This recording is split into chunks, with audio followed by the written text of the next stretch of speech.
ऊसाचा कव्हा 12 महिन्यातून एक बार पैसा येतोय. रोज पैसा या पाहिजे, रोज. म्हणजे खर्चाला कमी पडायची नाही. आजच तुडून गेला, पाणी सोडलं, उद्याच तेवढा याय पाहिजे. बरं दादा, हा मी काय म्हणतो, काय आपण एक तुकडो ऐकावा, मग काय करायचं, आणि ट्रक घ्यावा. अरे टरकात बी नाही परवडत. अरे इथून बीडला भाडं नेलं तर 5,000 रुपये भाडे.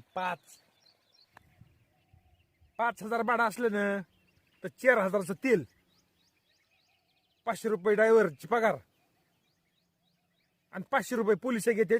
काही उरत नाही टरकात बी. नाही तर मग एक करू, 2 तुकडे ऐकू, 2 टरका घेऊ. मग काय करायचं सांगू का, 2 टरका घ्यायच्या,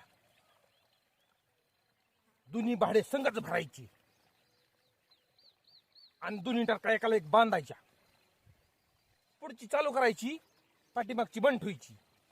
पुढचीचं एकीच तेल जळालं पाहिजे, मागची तशीच गप. तिचे सगळे पैसे आपल्या उरते.